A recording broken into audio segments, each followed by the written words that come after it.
updated with this. There we go.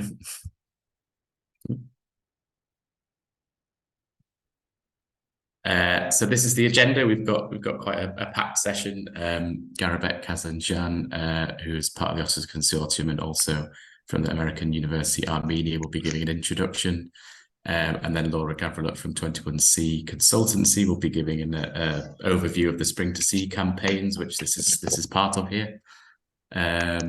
We'll then have a session from Roberta Zobbi, the expert at DG MARE, on the EU missions Restore Our Oceans and Waters.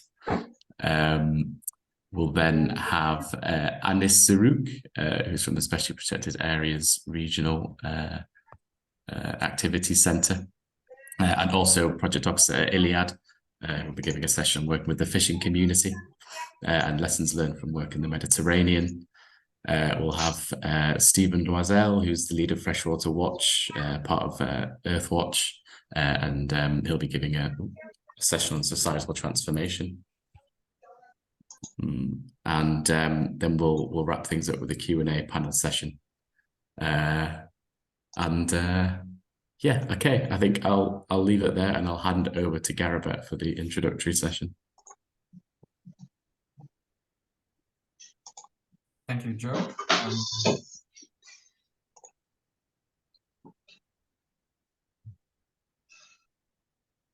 Let me know if you see the presentation. Yes, we can see. Good. Thanks, Joe. I'm Garabet Kazanjian. I'm assistant professor at the American University of Armenia.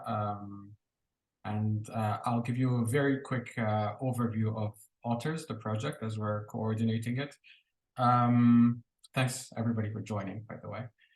So OTTERS, the acronym, the project name stands for a social transformation for water stewardship through scaling up of citizen science.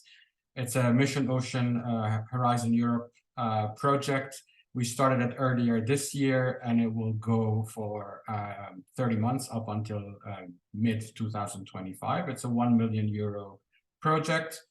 And we have altogether, we're 12 partners within this consortium, spanning throughout Europe and neighboring countries. And within the consortium, we have a number of partners that have done some grassroots work with youth groups, schools, etc. But also we have a number of technical people that work with, for instance, digital twins, etc. A number of ways where citizen science data could be used and scaled up.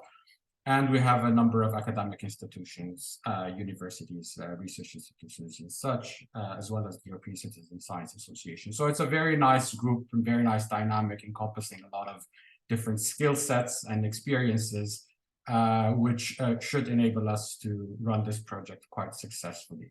So the project, which is aimed at promoting social transformation for marine and freshwater stewardship through scaling up citizen science, it will support the coordination of European citizen science initiatives focused on water domains, both marine and freshwater. And we're going to do this in a number of different ways. So first of all, we want to accelerate the creation and adoption of different standards, whether that's technical, legal, ethical, but also in terms of methods of how to record the data, measure the data, record the data, and also pass it on. So citizen science involves a lot of standardization efforts that need to be done, and we want to kind of help accelerate the whole process. Simultaneously, we also want to evaluate past and ongoing citizen science projects in the water domain to see how they impact citizen science themselves. So the citizens not only as tools for data acquisition, but also the other way around, in the sense that whenever they participate in citizen science projects, how are they being impacted? And what does this mean to raising awareness, ocean literacy? How does this change their behavior in becoming more responsible citizens towards their ecosystems? What does this mean towards water stewardship? How vocal will they be in participating in the decision-making with policy, monitoring, compliance, and democratization of decision-making, all in all. So these two efforts, both from a technical, legal, methodological perspective, but also from a behavioral perspective, we're going to collect the best practices from ongoing and past efforts, as I mentioned. And these best practices will be summarized in a number of different forms. So first of all, we will be engaging in a lot of outreach activities. We will be working with school teachers, organizing summer schools with them, training them as how citizen science projects could be incorporated in their curricula, both in schools and also within universities as online courses, etc., MOOCs, and so on. But also we want to develop easy-to-use guidebooks and toolkits that we could host, for instance, on the European Citizen Science Association websites and other platforms that we're engaged in to make it an easy process. If somebody wants to start a new citizen science project within the water domain, they could go through these checklists and make sure they tick a lot of the boxes so their data is well standardized to be scaled up and used, say, in digital twins and different repositories like EmotNet and so on. But also to make sure that the data quality is of sufficient quality, so it could also be used for policy monitoring and has the trust of policymakers for so that this data is properly used. But at the same time, we also want to we also want to cluster ongoing citizen science initiatives in the water domain within certain geographic areas. So we want to see if, say, within a certain river basin, if there are a number of different citizen science projects which are happening. And as we know, in the past decades, a lot of water-related citizen science projects have been popping up and increasing in numbers exponentially. We want to see how we can cluster these initiatives and eventually design umbrella campaigns, which would encompass a number of different ongoing citizen science projects.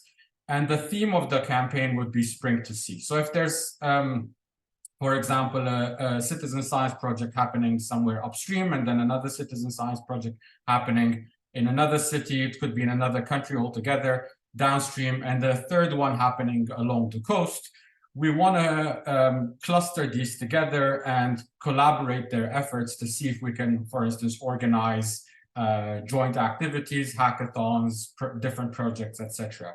The aim of this is multifold. First of all, it will increase the awareness of citizens of what they're doing could have an impact downstream. So if we're polluting the river here in our town, in our city, other citizens, other inhabitants of cities downstream, or maybe in another country altogether, will have an impact. It will increase their awareness of how ecosystems function and the interconnectedness of water ecosystems.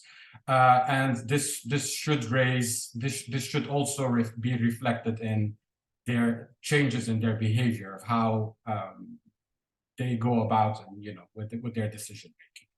But also as a side benefit of this, we know in the past we've had a lot of very successful citizen science projects where after a few years, maybe they run out of funding and somewhat the whole effort is I wouldn't say lost, but it's not sustainable. Some of the data might get lost. A lot of the citizens which were trained by the different organizations running these projects might feel abandoned. If everything dies, there's no continuity and so on.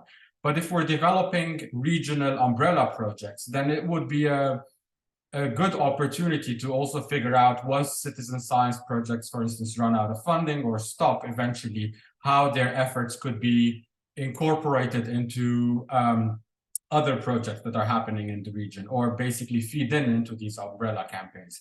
And this would also facilitate the transfer of information from small local projects into regional projects, and then ending up in bigger repositories like European repositories and so on.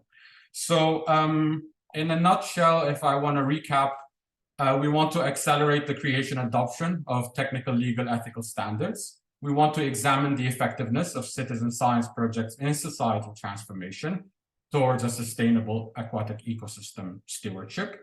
We want to pilot cross-community watershed-based spring-to-sea stewardship campaigns.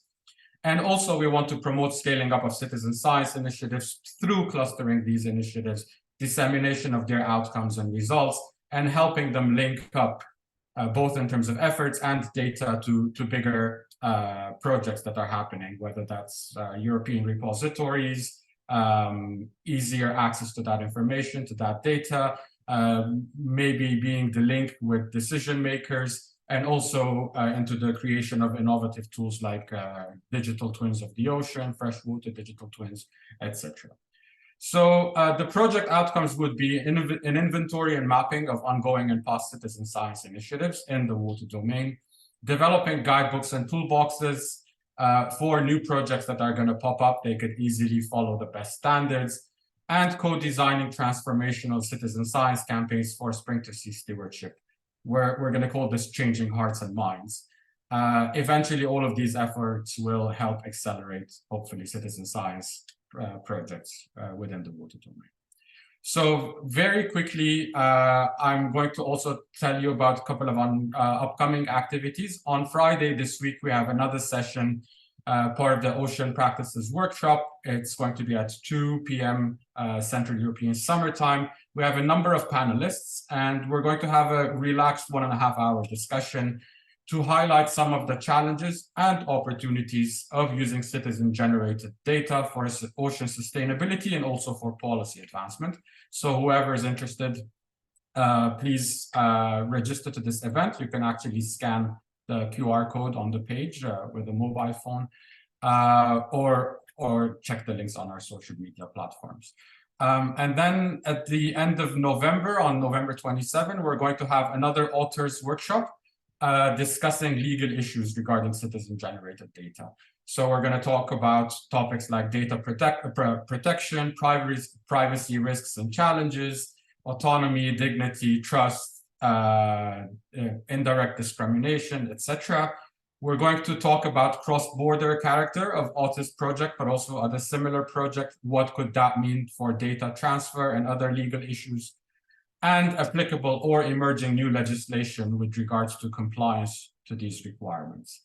So if you're interested in our upcoming events, you can check our website, otters-eu.aua.am, or follow us on the different social media platforms where we're present, from LinkedIn to Facebook to X, formerly known as Twitter. That's it from my part. I don't know if we have time for questions, Laura, otherwise we can discuss it later on. I think we can keep them for later on, if everybody agrees. Thanks, Garabet. Okay, Laura, we can hand over to you. Laura is project manager at 21C and is going to give a bit of background to the Spring to Sea campaigns that Garabet mentioned. Thank you. Yes, I will share my screen, and I think you can see it now. If you could confirm. Can you see my screen? Yes, we can see. Can we put, is there a way to put it into slide mode?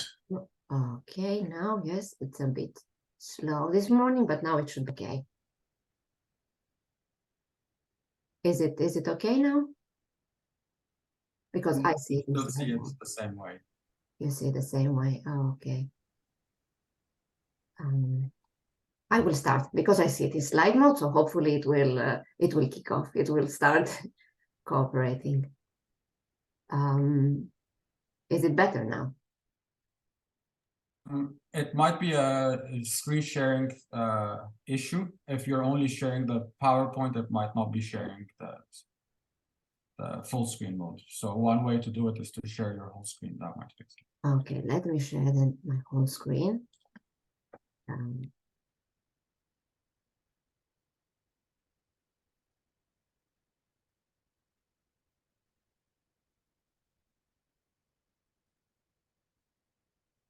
What about now? We see the presenters mode. Yes.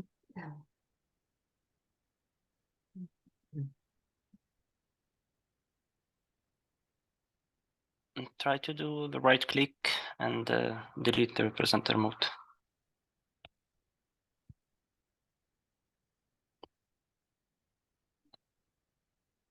So you still see the presenter mode now. Yeah. Or simply right-click on the slide.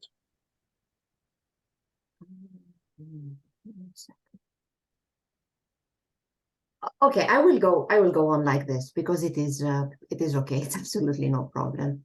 Can you make it slightly bigger? Maybe increase the zoom size?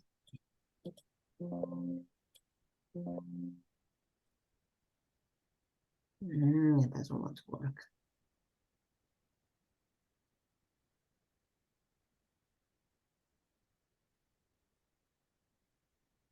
Is it better now? Yes. Okay, so apologies for this. No matter how many times you prepare and you have rehearsal, it doesn't work when it is to work. So I will tell you a bit of, I will give you a flavor about our Spring to Sea campaign and how we will try to change hearts and change minds of people. So water. We need each one of you to be a guardian, to be a water stewardship, to be involved in this. So it is our water. It is our responsibility. And these two photos are from my personal collection, and I'm absolutely sure that each one of you have photos from your personal collections that show the power of the water and show what does its importance. So water, it is important to drink. Each one of us are having it in our houses. It is important for leisure. It is important for nature and so on. So we need water, and we need all of you to be involved in this. So we want you to be a water champion. We want you to get involved, and we need your work. We need your support, and we need your feedback. So this is why in the presentation, you will see that the invitation to contact us and to get in touch with us, it is at the beginning of the presentation, not as always at the end when we ask you to follow us, to join us. It is at the beginning because it is very, very important, and we need your support. We need your support to raise awareness of the importance of water. So this is why we want you to follow us, to get involved. These are the social media accounts. You can see them on the website, and as Garabet mentioned them already. If there are absolutely any questions, and if you want to support us, we are more than happy. So now we want to engage with our stakeholders. We need all your support. So engaging with our stakeholders in our campaign on water stewardship. So what does water stewardship mean? Water stewardship means using water in a way that is socially equitable, environmentally sustainable, and economically beneficial. So our OTTERS campaign will follow a 6-step strategy. So the first step, it is to define our scope. What is our scope? It is to foster a sense of agency in water stewardship. We want to identify the campaign stakeholders. The stakeholders are you, each one of you. So we have stakeholders, we have fishers, we have water users, we have policy, we have water advocates, we have water donors, water authorities, and so on. Our next step will be to engage with the stakeholders, which are all of you, to co-create together campaigns, to test these campaigns, and then to launch and implement these campaigns, and to see our results. The campaigns will be targeted. So we will have different messages for younger generation, different messages for public authorities, and different messages for older generations. All these different stakeholders can bring something different. For example, older generations can bring with them their knowledge, their skills, their wisdom. Public authorities can support with community engagement, with involvement in water stewardship, with involving the community, while younger generations can be more creative. They can help us reduce the water footprint. And which are our outcomes? So the outcomes of the campaign. We want to raise awareness and understanding of the importance of water. We want to understand the challenges and the opportunities of managing water. We want to motivate all of you, all our stakeholders, to take action to protect and restore the water sources and use the water efficiently. And last but not least, we want to contribute to SDG 6, which is ensuring availability and sustainable management of water and sanitation for all of us. What are our success indicators? The number of people reached with our campaigns, the number of people that are aware of the importance of water stewardship, users that have improved their water, so they are using water more efficient, they are reducing water pollution, they are increasing their water recycling. The number of and type of policies that we influenced, the diversity of the stakeholders, so all of you, individual communities, NGO, policy experts, and you will see that the next presentations will be 3 brilliant stakeholders from DG MARE, from SPARAC, and from Freshwater Watch. So all these stakeholders are involved in a different way in our success indicators.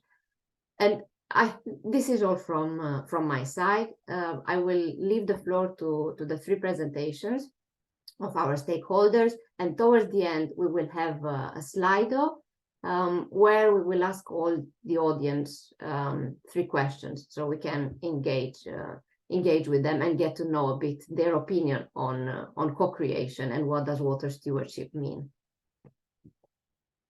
And I will stop sharing now. Thank you. Many thanks, Laura. Okay, next I'd like to welcome Roberta Zobbi, a senior expert at DG for Maritime Affairs and Fisheries, part of the EU Commission. Is going to give a presentation on the EU missions Restore Our Oceans and Waters with some solutions and potential challenges. So, Roberta, I'll hand over to you. Thank you very much, and good morning to you all.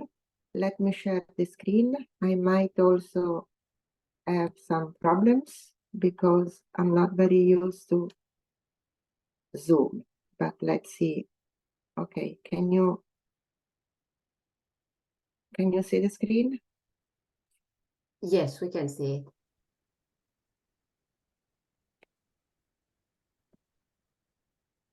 Is it okay?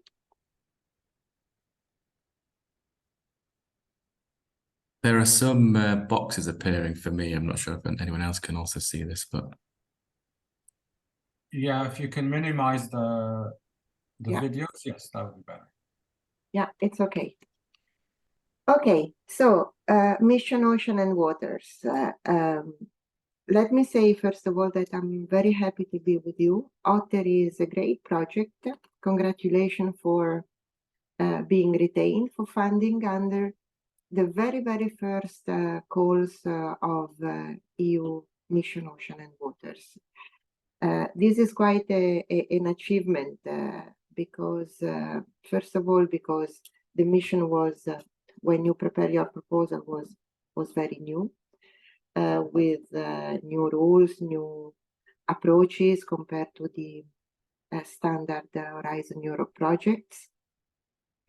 And actually, you apply to a topic that is a very, very important component for Mission Ocean, because it's the public mobilization and citizen science is a very important pillar of the mission.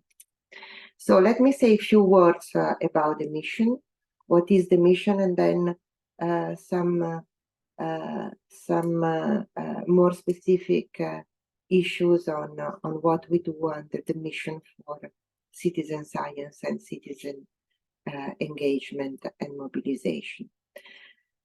So European mission are a new instrument, and the idea behind is to really focus the activities around major challenges, and in our case, the restoration of the ocean and also fresh waters is our challenge. We have very ambitious goals and targets, and actually the mission covers 3 main policy objectives, and these objectives are supported by 2 enablers, one relating to the knowledge system of the mission, and the second one relating to citizen science and citizen mobilization.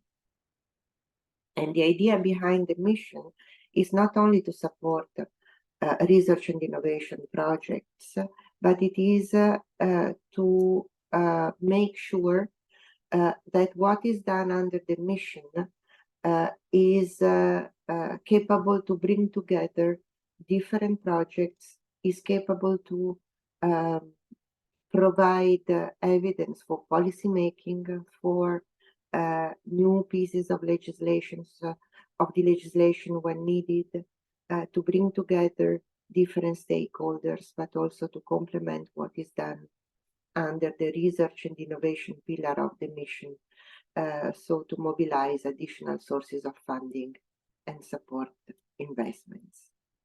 So behind the mission, there is this concept of joining forces. And to do so, we have also a specific tool, which is the mission charter, where we call different stakeholders to submit concrete actions around objectives of the mission. I was saying the mission was launched only 2 years ago in 2021, and we have 3 main policy objectives. The first one is the protection and restoration of ecosystems and biodiversity. The second one is about pollution, prevent and eliminate pollution in our ocean and waters. And the third one has to do with the sustainability of the blue economy, its carbon neutrality and circular approaches. And then, as I said, we have 2 enablers. One is the digital ocean and water knowledge system. And within the system, the DTO, the digital twin of the ocean, is a very important component. And also citizen science activities, we want, a certain convergence in relation to the establishment and the development of the digital twin ocean. And we see citizen science initiative and projects like OTTERS as very important contributors to the development and implementation of the DTO. And then the second enabler, as I said, is public mobilization and engagement. In relation to the 3 objectives, we have also very specific targets, which are the targets of major EU pieces of legislation, like, for example, the achievement of 30% marine protected areas and 10% of strictly protected areas. We aim at contributing to restoring 25,000 kilometers of free-flowing rivers. Of course, we address number of targets relating to the biodiversity strategy. We address pollution with regards to the targets which are in the pollution action plan of the European Union. So these are the targets that we want to achieve, and this is why for us it is very, very important that stakeholders are mobilized and there is a high level of convergence around these objectives and targets. The mission has also a very, very strong regional dimension. We work on 4 basins: the Baltic and North Sea Basin, the Mediterranean Sea Basin, the Atlantic and Arctic Sea Basin, and also the Danube River Basin. The idea behind this regional approach is that we want activities to to take place in these basins that are capable to really mobilize the people living there. Demonstration activities have to take care in situ in the basins and have to really mobilize the different stakeholders and allow co-creation types of approaches there. Concerning the DTO and public mobilization, the DTO, as I said, is our main pillar for the digital ocean and waters knowledge system. You know it, but the idea behind is to provide a tool for policy making and for decision making.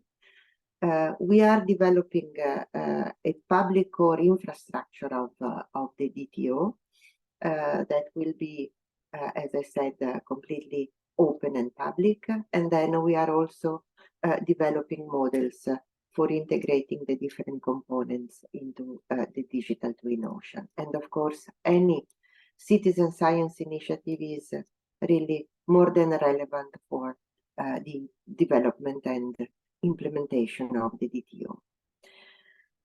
Concerning, now it's blocked, no, it's okay.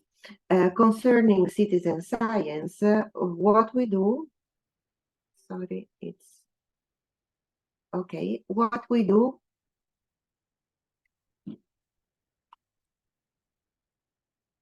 citizen science activities are conceived in a way to allow co-creation and co-design of the mission activities, but also to promote initiative like citizen assemblies in the different basins, so that the voice of everybody can be really heard when implementing mission activities. We also have very specific initiatives. One of them is OTTER, but together with OTTER, we have other projects implementing citizen science type of activities. We have ProBlue, we have the Plastic Pirates initiative, and for many of the research and innovation projects that are supported through the mission, we ask the project to also contribute to the provision of data, but also to implementing citizen science type of initiative. And then another important component is in relation to ocean literacy and awareness. And what we do in the mission is closely linked with the EU for Ocean Coalition. We have a number of activities supporting youth. For example, under the mission, we have a number of projects supporting the so-called blue schools. And we are launching in the work program 2023, so projects are now under evaluation, a campaign which is the Choose Your Fish campaign to address consumers in making responsible choices when consuming products from the sea. And then we also have a number of initiatives which are community driven, for example, in the area of ocean farming, where we really support stewardships and volunteering.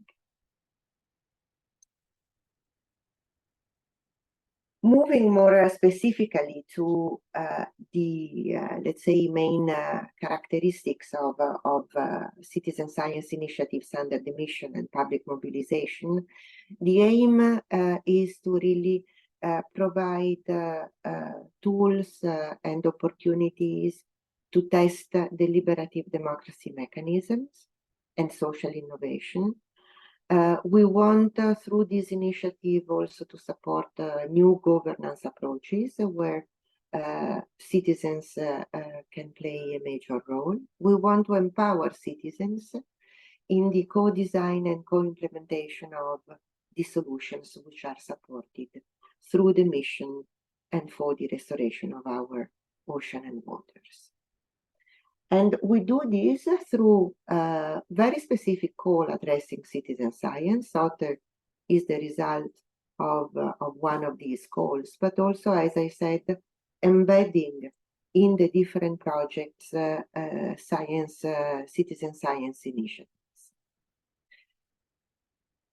What we do is based on open science practices and FAIR principles, and actually we have as a mandatory requirements in all mission projects the fact that any data collected in their respective activities has to be made openly available through the European major platforms, in particular ModNet.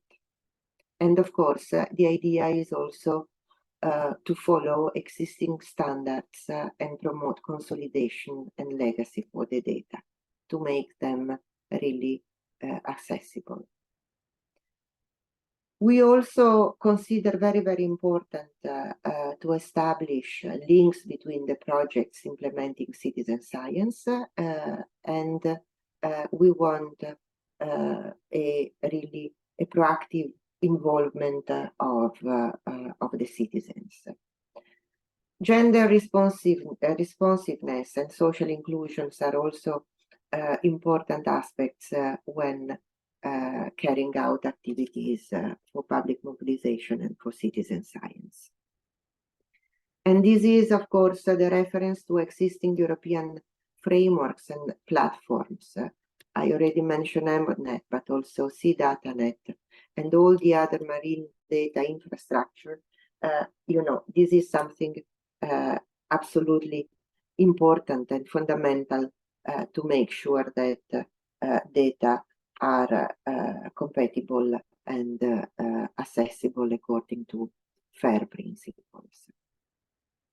What we consider also important is when it comes to the observation devices and observation equipment, that these are really usable by a large number of people, are affordable, are durable, are easy in terms of use.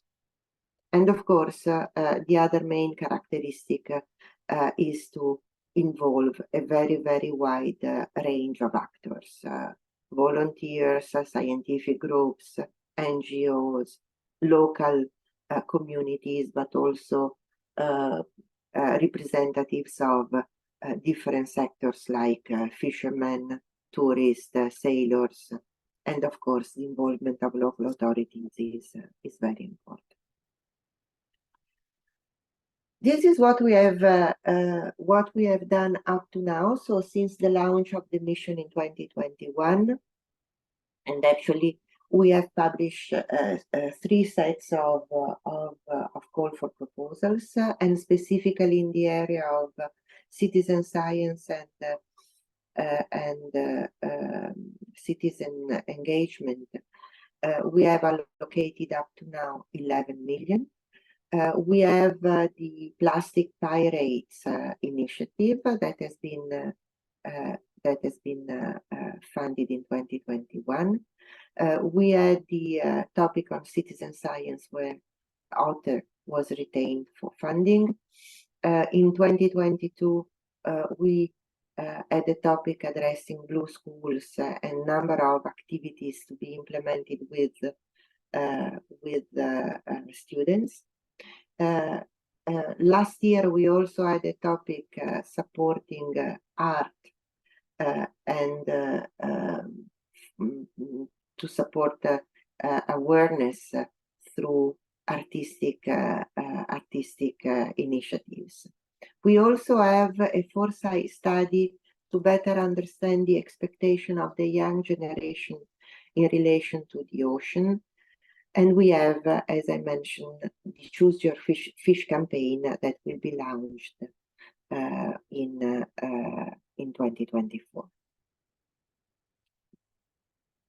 I mentioned the importance of of bringing together the different activities which are implemented under the mission for citizen science. And here, I'm not going through this long list of projects, but this is what I wanted to share with you. All the projects that have been funded and which are ongoing now, that have been funded under the mission, and which include specific work packages for citizen science.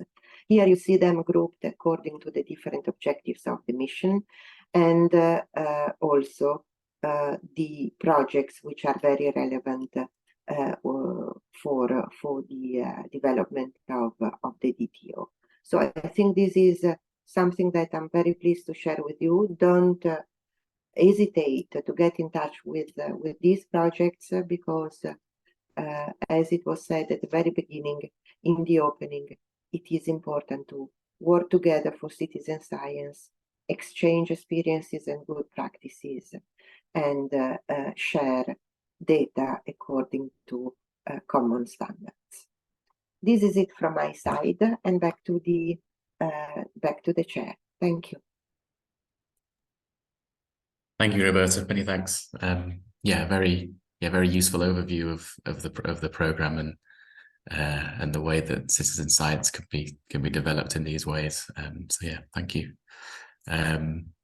Next, we're pleased to have Anis Zarrouk from the Specially Protected Areas Regional Activity Centre of UNEP, and also Project Officer at ILIAD, who's going to give a presentation on lessons learned in the Mediterranean working with fishing communities. So Anis, over to you.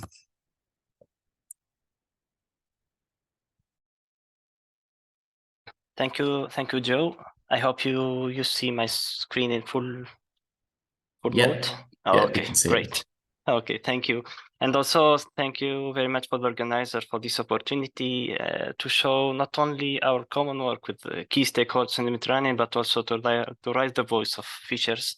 And you will see that we are fully in line with the approach just presented by Roberta.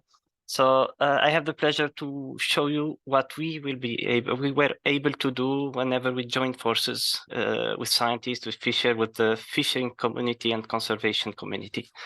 So bycatch, you know that it is a very, very sensitive issue, but mobile species are also there to remind us that we have to take care of the water and also for what is inside the water. And regardless of the borders, we need to really collaborate and working together.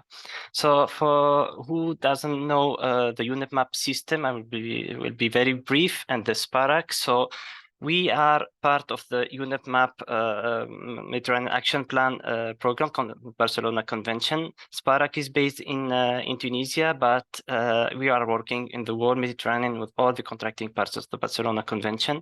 Our main task is biodiversity, of course. We implement and support implementation of Mediterranean marine protected area, and especially protected area. But also, we are also tackling all the issues related to biodiversity in order to maintain sustainability, but also conservation measures.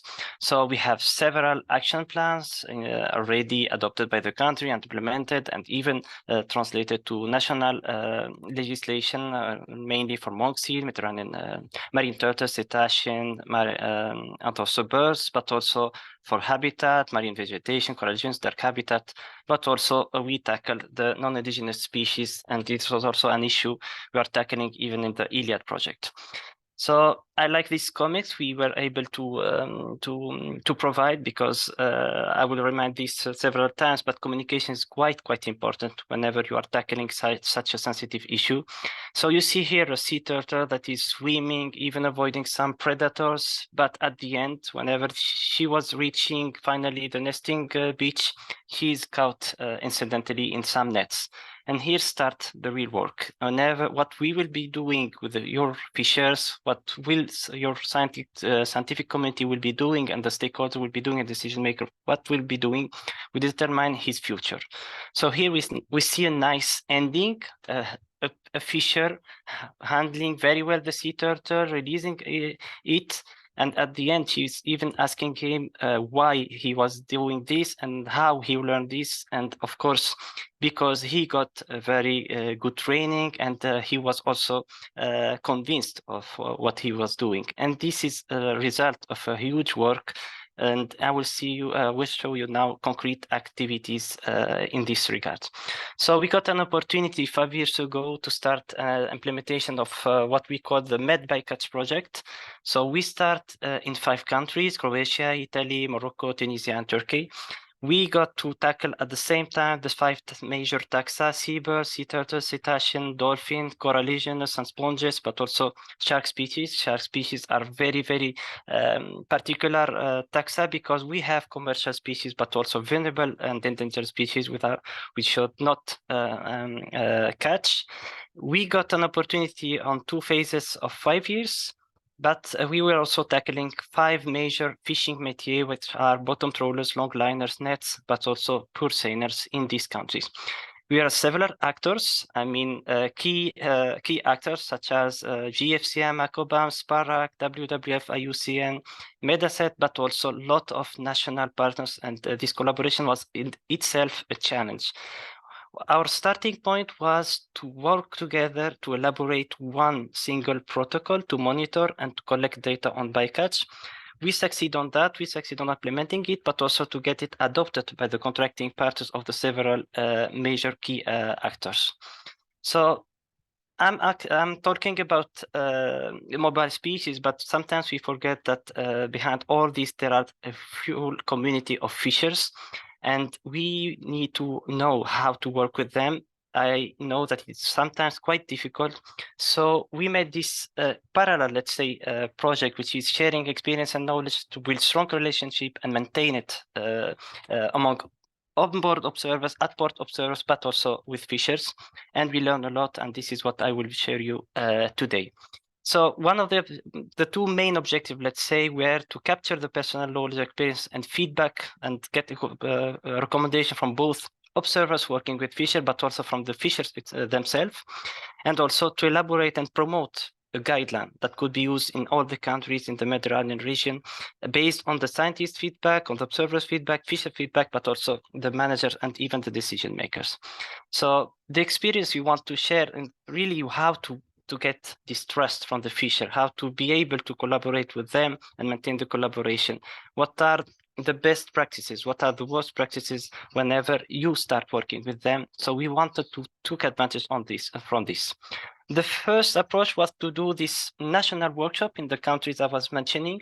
So we tackled the problems with onboard observation, what is really happening whenever you start working, even the first contact, but also the problem with occasional at port. And we even discovered that at port, it's sometimes more difficult to work than on-board observation, because whenever you are on board and you will be collecting data, it seems that already fishers are accepting you on their vessel.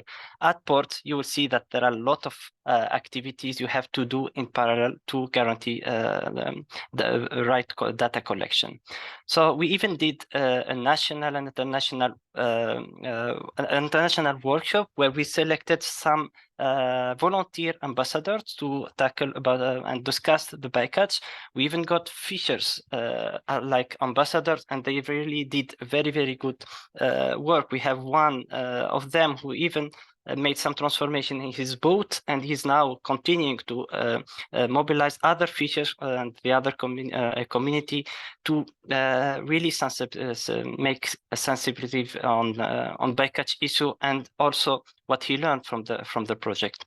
We also, this is quite important, made several documentary and films showing how these fishers are collaborating, showing how observers are working with them, showing the real life of everyday working with fishers.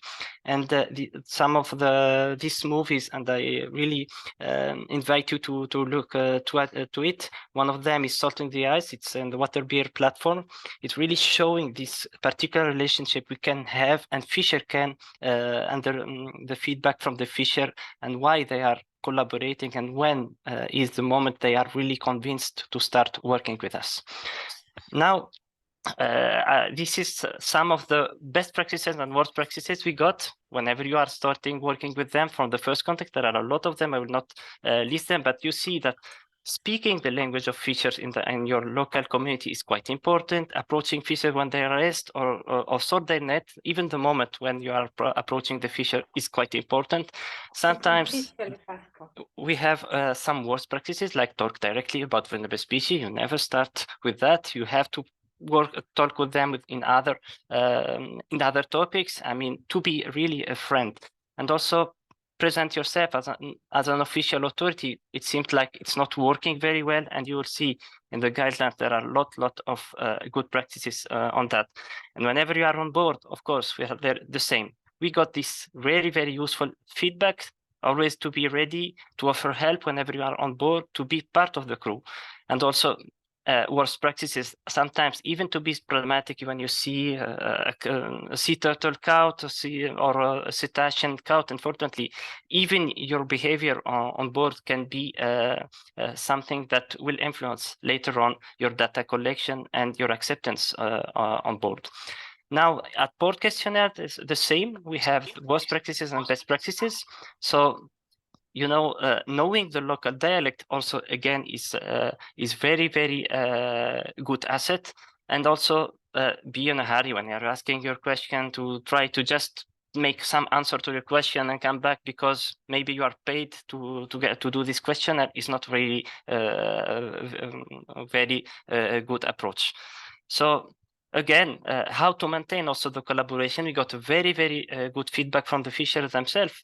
We got the opportunity in our project to get even fisher working like observers with other fishers. So that particular approach helped us to enrich even these guidelines. So you see, be social, visit ports, even when you are not doing the survey. So don't make the link between what you are doing and the fisher. They will not appreciate that.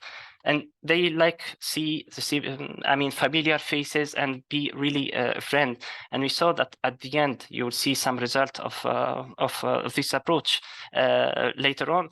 So these guidelines, we were able to produce it. We can later on put the link to share with you. And we translated them in several languages. So this is also very important to make these tools available to the fisher community, to scientist community.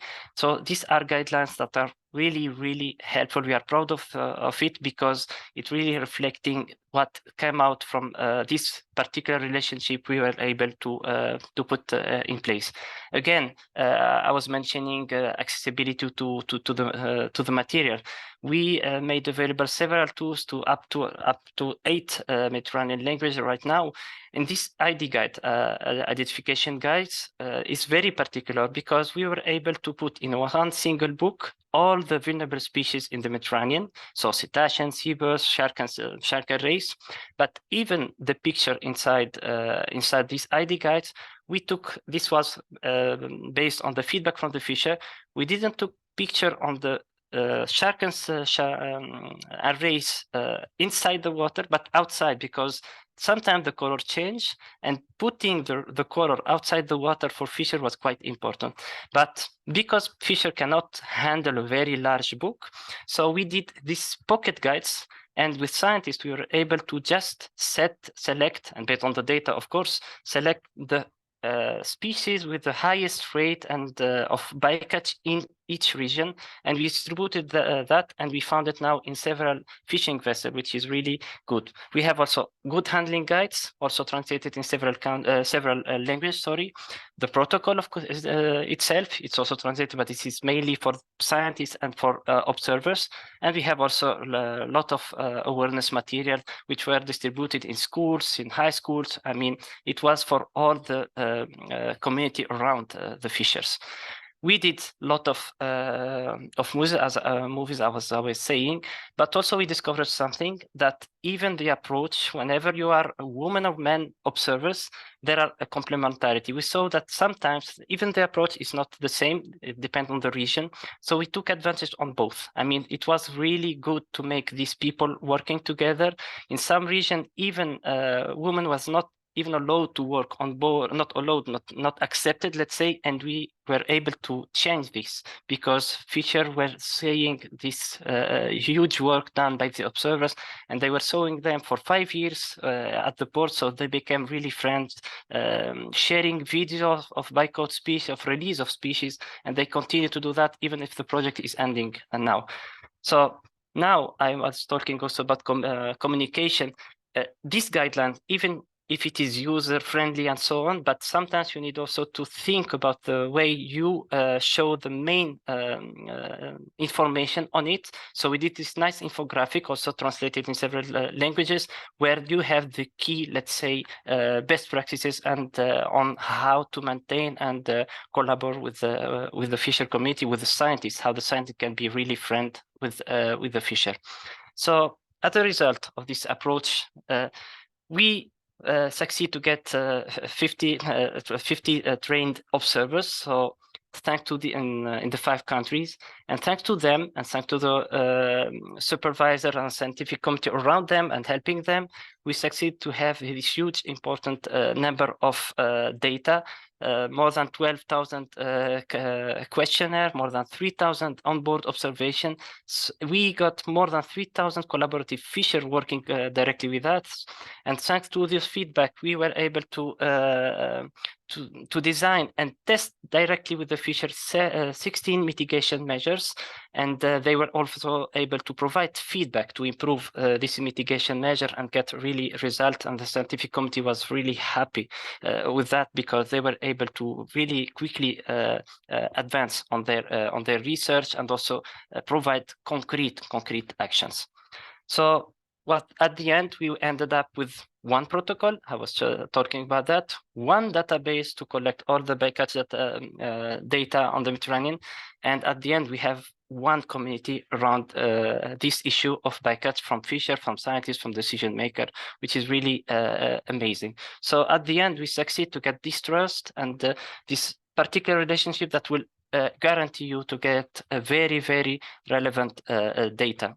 So at the end, we were also honored on behalf of all the stakeholders and all the fishers to get even the first prize at the last European Maritime Days. And we raised also the voice there of the fisher, that they really need scientists as much as scientists really need them now to protect our sea and to protect our waters. And thank you, and I'll be happy to answer any question. Thank you, Anis. Very inspiring example, and great great case study of how to work with different communities and the importance of these different kinds of knowledge, and great kind of best practices and guidance for doing so as well. So thank you. And if anyone has questions, we'll move on to a discussion shortly, so you feel free to put them in the chat. But I'll now move us on to our last presentation. We have Stephen Loiselle here with us, the Associate Professor at the University of Siena, and also lead of Freshwater Watch, who's going to be giving a bit of information about his work there. So Stephen, I'll hand over to you. Okay, well, very nice presentations, and now for something completely different. We're going to talk about freshwater, so more from the spring part to all the water before it gets to the sea. I'm going to talk a little bit about projects that are part of a global program called the Freshwater Watch, which is run by Earthwatch. That was created more than a decade ago, and this project's essentially all over the planet. And these projects focus on allowing communities to monitor the quality of their fresh water using a standard methodology and an open database with following all the things that we heard Roberta talking about earlier.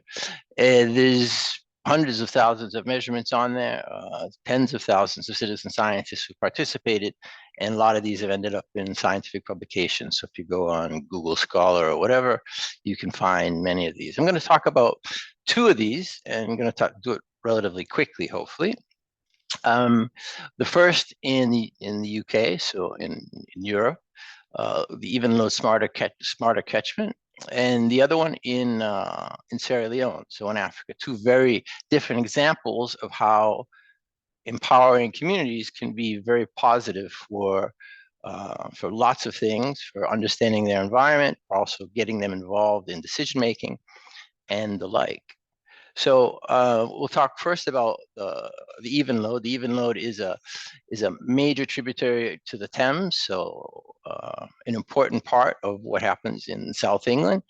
The interesting, this is a project that's been going on for a few years. The interesting part about it is the fact that it's not just citizen scientists working in a vacuum. It's a partnership. It's a partnership between Wild Oxfordshire, local communities, the Environment Agency of England, Thames Water, which are the people who manage both the water supply as well as the water treatment, and Earthwatch. And it's interesting through this partnership that there's a shared vision, although opinions differ very frequently, but there's a common vision of trying to improve the catchment, and we're doing this by working together.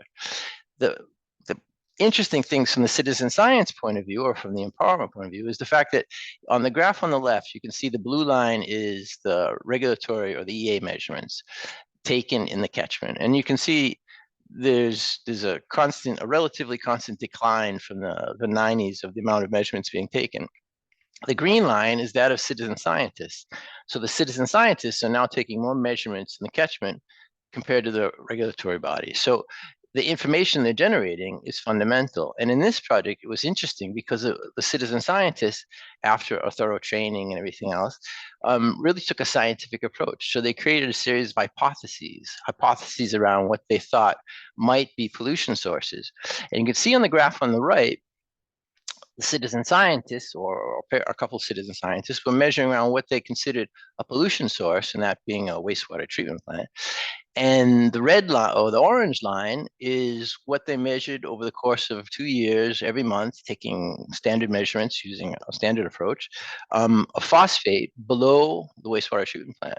Whereas the blue line is what was measured above the wastewater treatment plant. So the citizen scientists themselves are demonstrating the impact of this potential source, and there's very clearly an impact.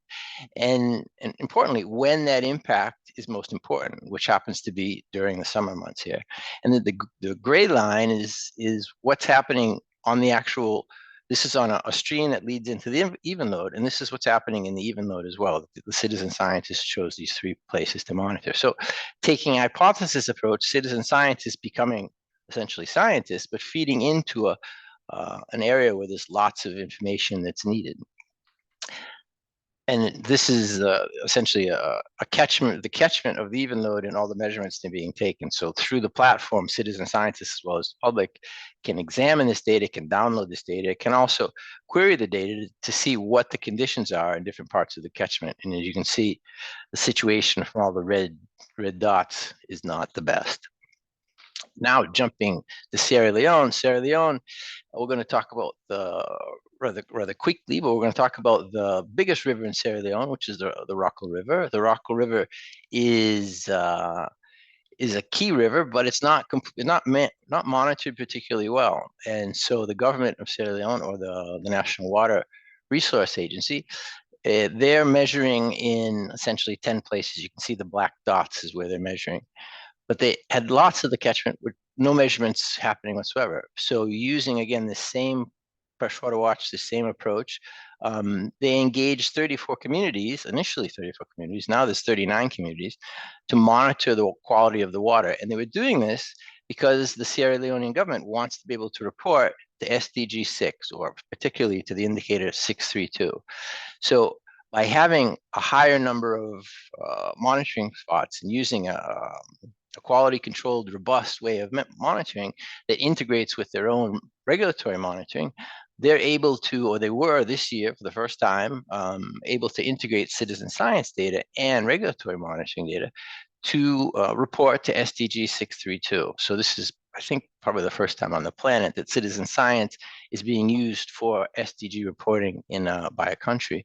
But it's particularly impactful because you can see the coverage, and the actual coverage.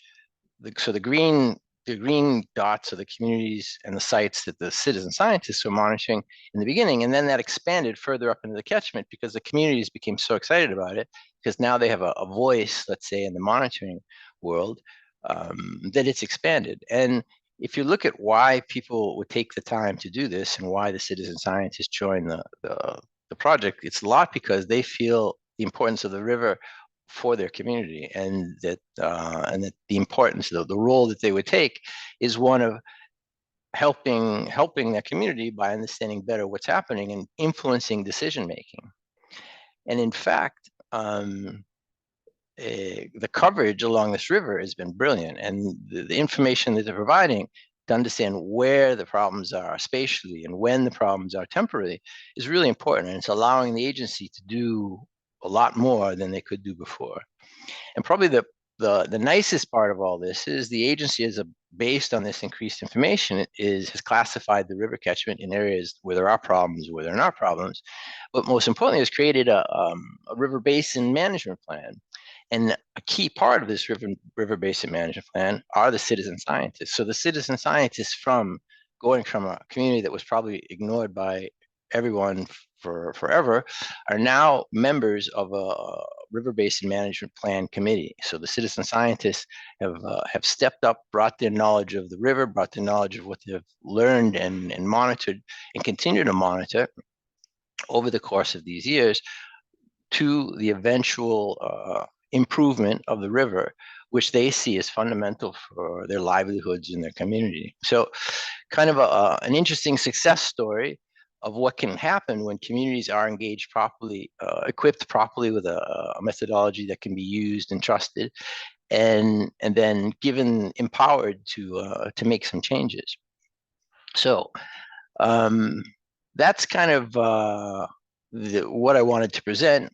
If you want a little bit more information, you can go to the Freshwater Watch site. All the data is there.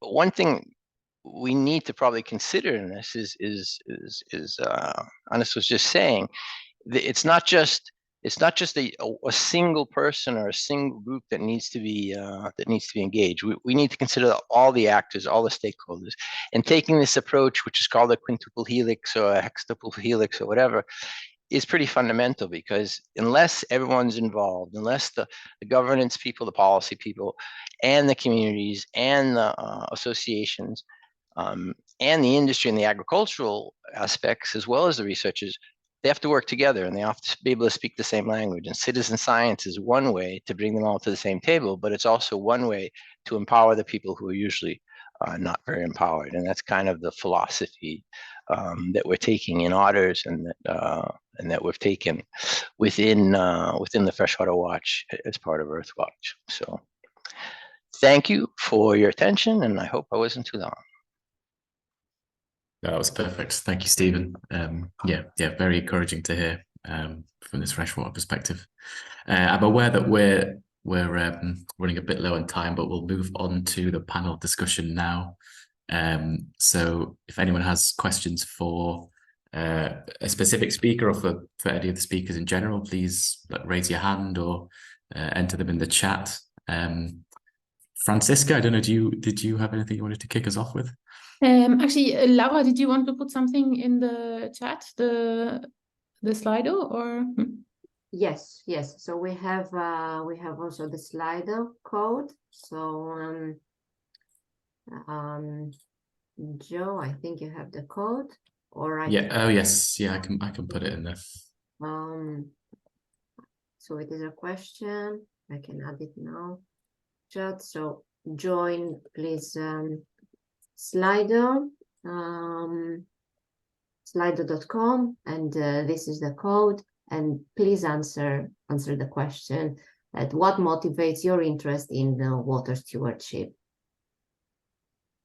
Yes, so we're doing this in parallel to the panel questions. I hope this is okay, also to have a bit more time for co-creation. We are running over time. I hope it's okay with the audience that we extend by 15 minutes. Of course, we understand if people have to leave, but then you can just watch the recording.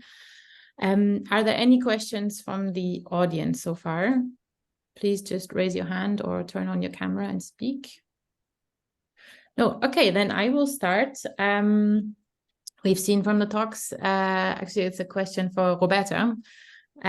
We have seen from the talks, and we know citizen science are a huge resource, and you've presented that many citizen science initiatives are being included in the Mission Ocean, but I think more can be done by citizen scientists. What is your intention, or is there a plan by the Mission Ocean to bring citizen science even further forward? And if yes, what is it?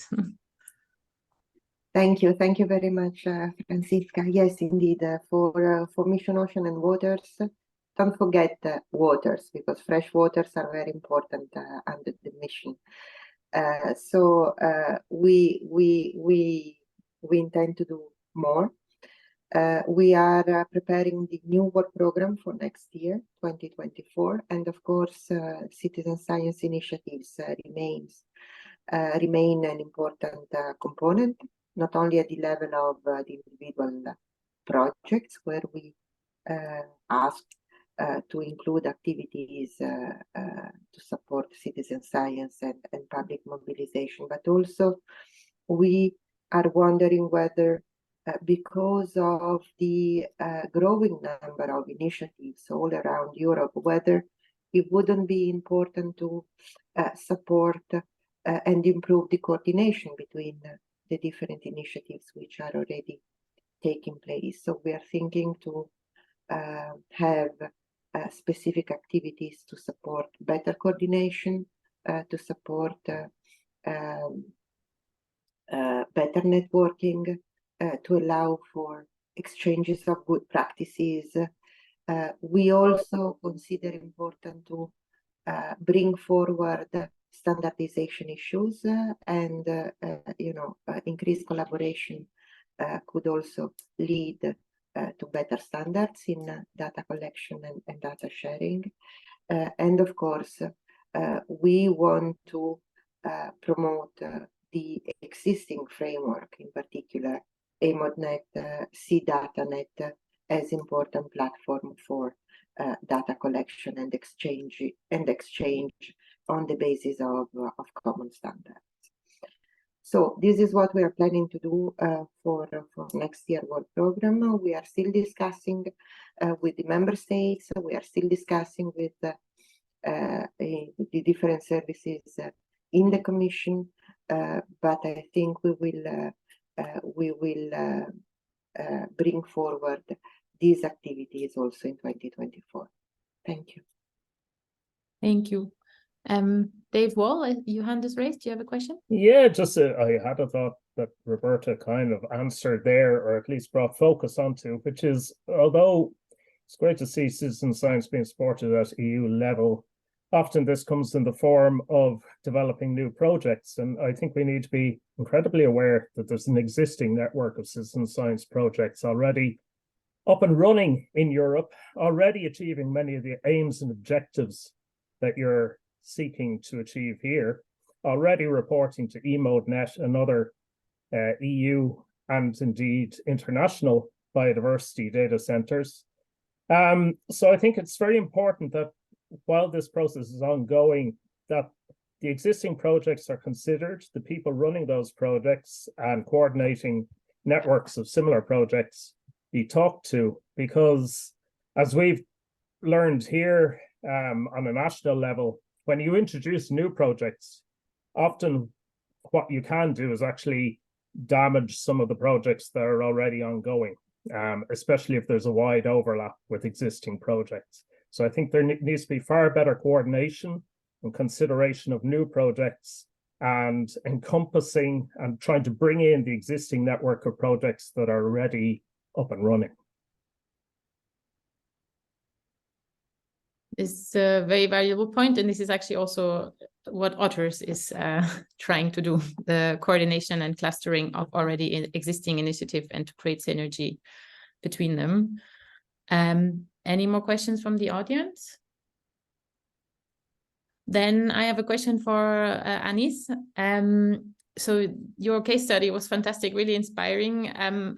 You're going directly into communities, also maybe community that might be seen as difficult to interact with. What sort of are your main recommendations what did you do exactly to go and interact? What can we learn from your experience, basically? And can you generalize a bit for citizen science? Thank you, Francisca. I mean, let's be honest. When we first start this project, no one of us know how to deal with the fishers and correctly implement the same methodology in 5 different countries with people to be trained. And that's why we saw the potential that this may be a huge challenge, could be later on for the future, something useful for future similar initiative and to be translated into concrete action. I mean, fishers are a source of knowledge, of experience. We saw that there is a big gap with some approaches. They are considering fisher maybe just to take some data, just to assess what is happening at the sea, but not like maybe a key stakeholder that could be also putting his hand on the concrete solution. This is what we succeed to do. I mean, we were listening to them, learning from them, but they were also learning from us and listening to us. That was a long process.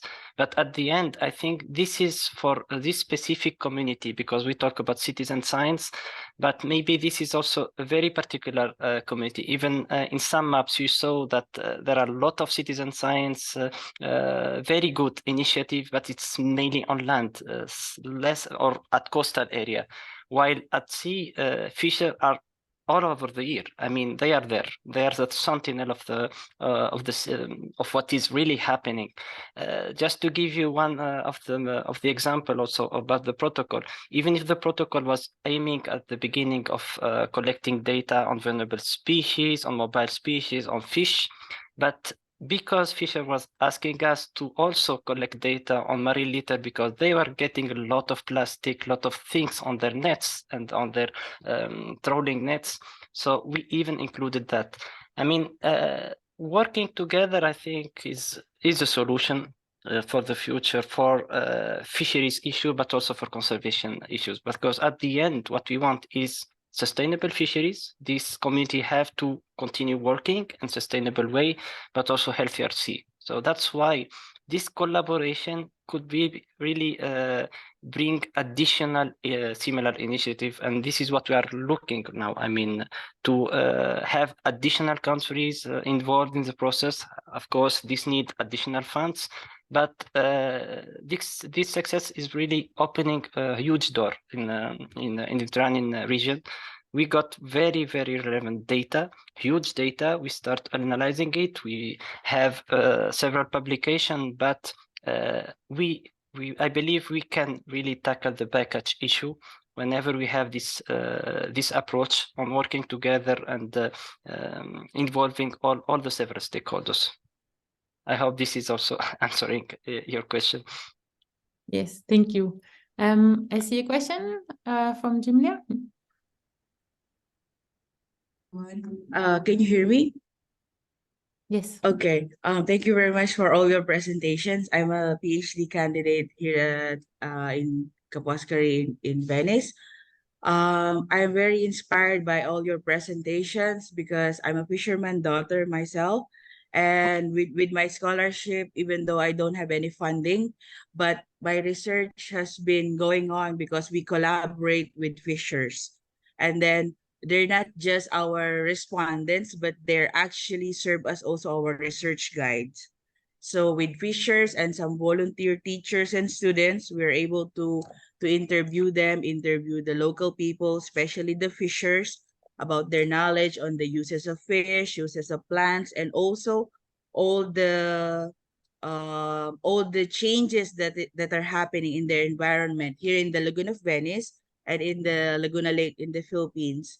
So with that, I would like to ask the speakers or whoever in this meeting, how can a research like what we are doing that without a funding can collaborate with any of your activities, so we can also continue working on this even though we don't have any funding. Thank you very much.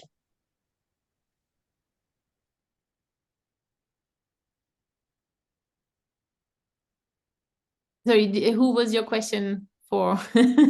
Oh, to any of the speakers, or to Mr. Anis, or to anybody in the OTTERS project, on how can I collaborate or participate in their activities. So even though our research does not have any funding, we could also go on with this, because I think we are sharing similar initiatives, or we are sharing the same goals on incorporating the knowledge from these local resource users into the policies, into the local conservation strategies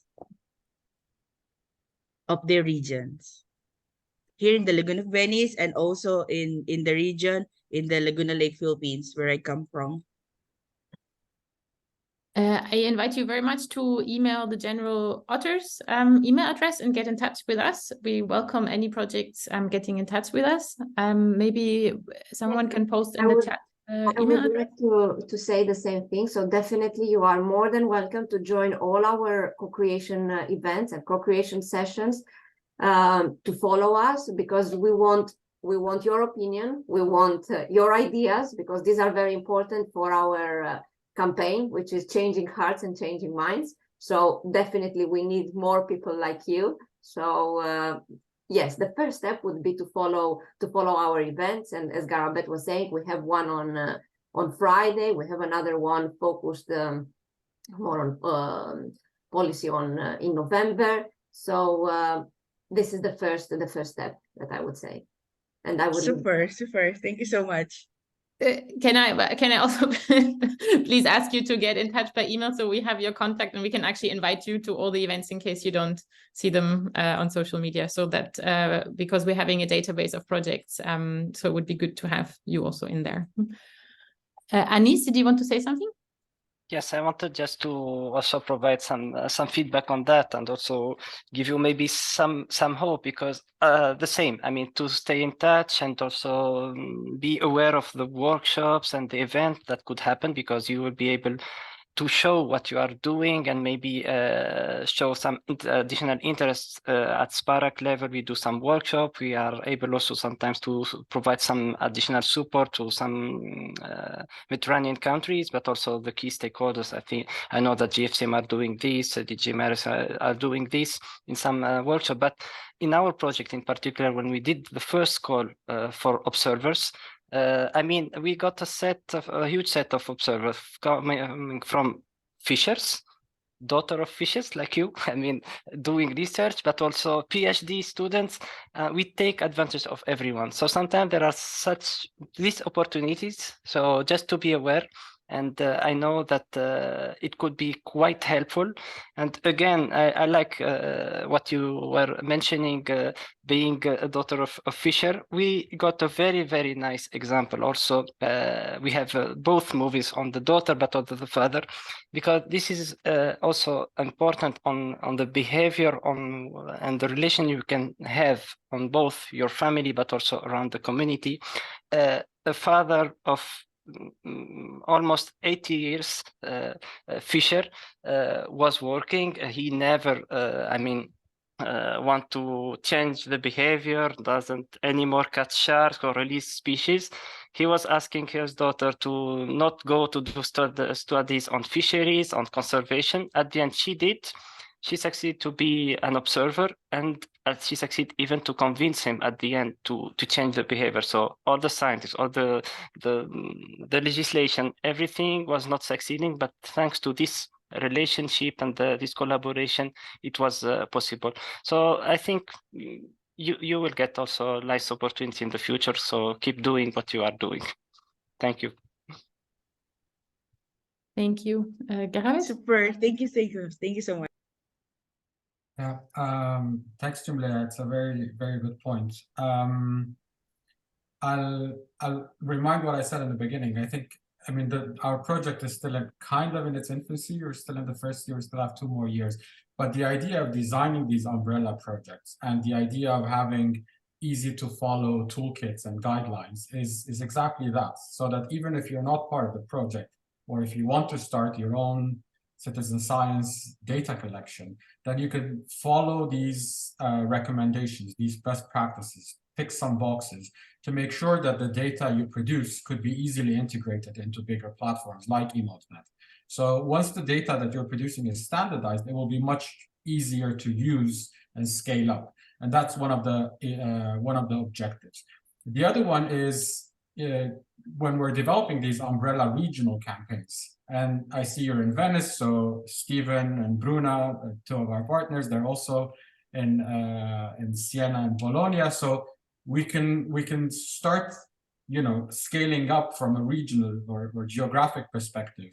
And maybe they have some upcoming funding that they want to involve you in, etc. Once collaboration starts, it's kind of, turning the wheel, and then the ball will start rolling, and things could be easily connected. So part of the regional umbrella campaigns is also that, to link different initiatives together, make it easier maybe to get funds, write proposals together, and then share the data to scale it up. So yeah, I think in the coming months to years, this is what the OTTERS project will also aim to do, but obviously get in touch with us and see how we can collaborate more in the future. From that perspective, I have a question maybe to Roberta and to Dave and to everybody else who's here. With regards to ensuring data quality, we are also always talking about scaling it up, making it available for policymakers, for using digital twins, developing algorithms, forecasts, etc. Where does the onus exactly fall in data assurance? So let's say we have followed the same ontology of eModeNet, etc., to make sure that the data could be transferred to these repositories or CDataNet and so on. But is it up to each and individual project to make sure that the data collected is very accurate?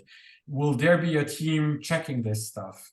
How do we ensure that and now it's the age of big data, right? Where we have terabytes of data coming in on a daily basis. So who's supposed to check all of that? Who's supposed to check that there are no outliers? That somehow whenever all of this data feeds into machine learning and AI, etc., it's not going to create a lot of errors. So maybe an open question, whoever wants to answer this, but this is part of maybe some of the challenges that we'll also be discussing on Friday. Dave, would you like to give an answer, or do you have a further question? No, I'll try an answer to that one, because it's one of the bugbears of citizen science, as we know, is assuring data quality. The simple answer, or our approach to it, is that so for example, we run a project, Explore Your Shore, which focuses on marine data. For anyone who works in the area of marine biodiversity, they'll be aware that public awareness of species and species recognition can be very challenging to running a marine biodiversity citizen science project. So we've adopted the principle that we're the ones, as a data center, we're the ones responsible for validating that data before it passes on to eModeNet and to GBIF. So how I spend a lot of my time is sitting down, going through individual records. Each record must be accompanied by a photograph, and basically data checking. Now, there are ways and means coming down the line in terms of AI, in terms of crowdsourced validation, but it is a process that has to be gone through. And to my mind, there's very little point in getting involved in citizen science unless you've got a strategy for validating those records, because you'll end up with a whole load of data that you can't really stand over. So it's the slog behind any good citizen science project.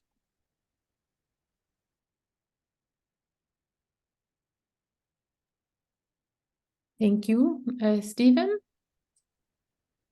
Yeah, I was just going to say, similar to Dave, one of the key parts of any citizen science project is a quality control program. So the impetus should be, if it's done properly, on on several layers, but the first layer, of course, is the citizen scientists themselves. So if the citizen scientist is well trained and understands what the objectives of the project are and understand a little bit of quality control, she or he can be that first stage of quality control.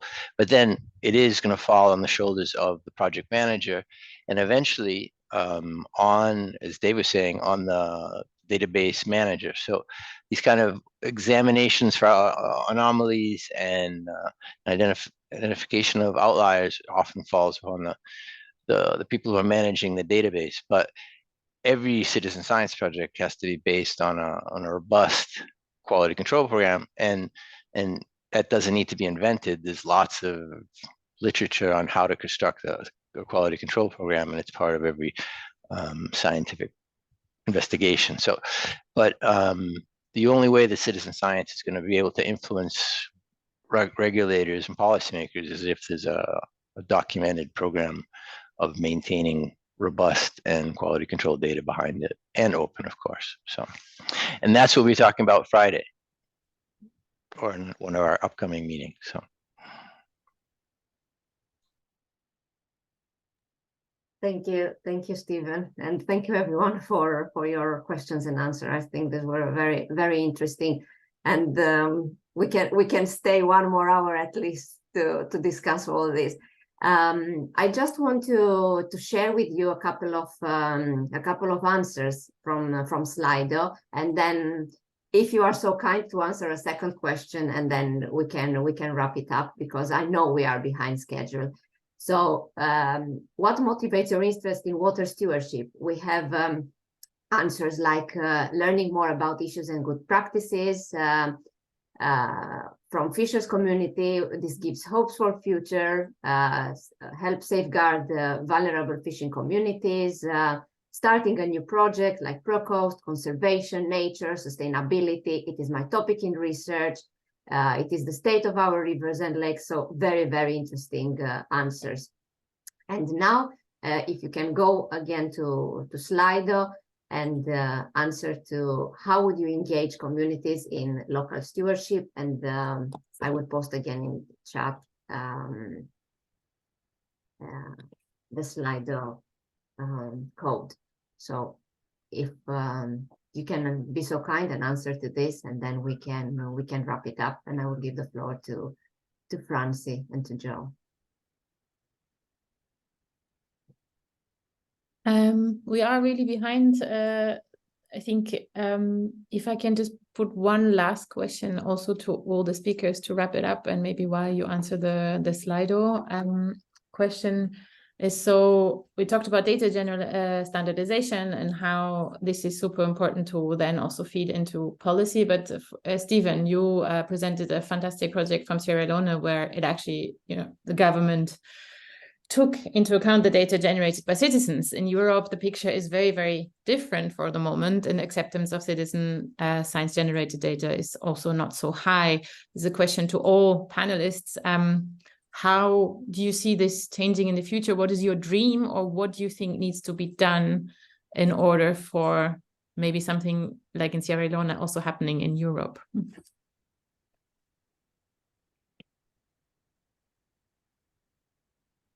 Okay, Roberta, do you have an answer to this? Or Stephen, sorry, he raised his hand. Well, I would say what the European community is doing already is pushing governments in that direction. So we're working on projects throughout Europe on rivers, streams, and lakes. And the fact that there's so much impetus given to citizen science now is even the people who don't want to know anything about it, which are usually the higher ups in all the environment agencies, have no choice but to deal with it. So I think momentum is going so that they'll have to vote, they'll have to accept it anyway. And once they do accept it, as we're seeing in all these projects in South America, but also in Africa, governments benefit tremendously by having an informed community that's out there keeping an eye on things, monitoring things. So it's just a matter of getting over that initial activation energy to get actually people, stakeholders in government, to understand what the possibilities are. So I think the future is looking rose colored, but it's not quite here yet. So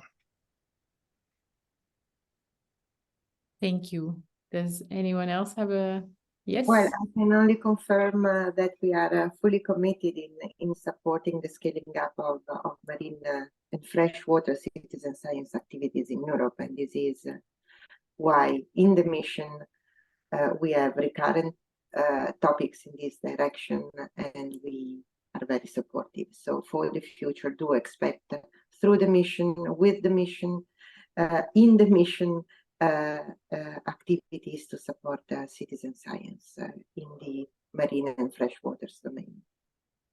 Thank you. Thank you. Dave? As I'm kind of blue in the face from saying to our own state agencies, some of which can be quite supportive of citizen science, some of which can be very dismissive of it. You know, citizen science is already used to report on the European Habitats and Birds directives. Some of our biggest long-term data sets are generated by citizen science. And we are constantly looking at ways of incorporating citizen science into new areas, including the Marine Strategy Framework Directive. I think, you know, there's a job of work there to be done to maybe make some of the indicators more accommodating to the use of citizen science data.